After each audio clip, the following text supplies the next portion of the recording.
Let other people lead small lives, but not you. Let everybody else cry over small hurts, but not you. Let everybody else argue over non-essentials, but not you. Deal in things that matter. Make sure what you do is the product of your own conclusion. Take advice, but not orders. Let everybody around you be helpful, but then put that through your own mental computer and make sure what you do is the product of what you've concluded based on all the input. All of us should be students of inevitability. I remember one day I was out on the run and I was trying to enjoy myself because I was running on the balls of my feet, dancing along. And a fellow came up behind me who was running on his heels. He was jogging. And he was going thump, thump, thump, thump, thump, thump, thump, thump. I said to him, what's the matter with you? You're running on your heels. And you're jarring your whole body all the way through. Okay, but he stuck to it and he became the champion long distance runner of the school. But he didn't enjoy it, it was work. And all he enjoyed was the suffering that he endured that made him feel that he had really contributed to the human race because he suffered. He identified his existence and his work with his suffering. Without kidding myself, if I keep up my current daily practices, where will it take me in 10 years without being disillusioned? I got to learn to look into the future called inevitable. I don't want to just cross my fingers and walk the wrong road.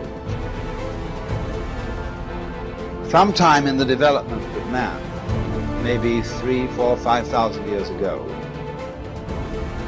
we developed self-consciousness in a peculiar way.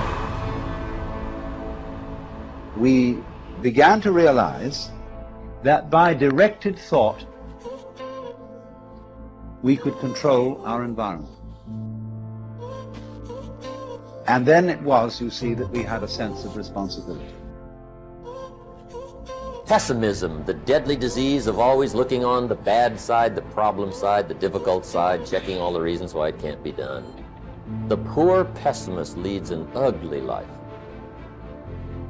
Don't ask for security, ask for adventure. Better to live 30 years full of adventure than 100 years safe in the corner. And see, it's not important how long you live. What's important is how you live.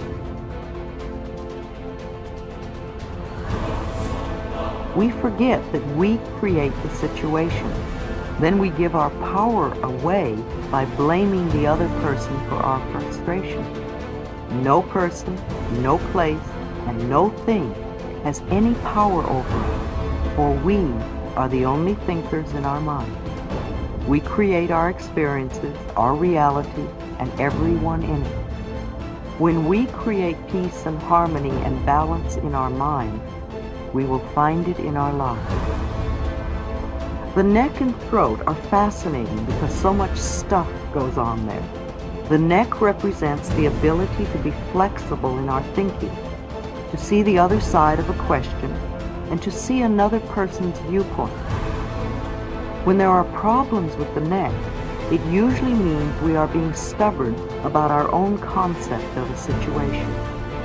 Virginia Satir, the brilliant family therapist, says she did some silly research and found that there are more than 250 different ways to wash dishes, depending on who is washing and the equipment used.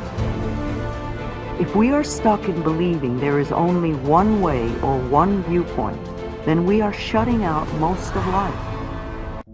The throat represents our ability to speak up for ourselves, to ask for what we want, to say I am, etc. When we have throat problems, it usually means we do not feel we have the right to do these things. We feel inadequate to stand up for ourselves. Sore throats are always anger. If a cold is involved, then there is mental confusion too. Laryngitis usually means you are so angry you cannot speak. The throat also represents the creative flow in the body. This is where we express our creativity.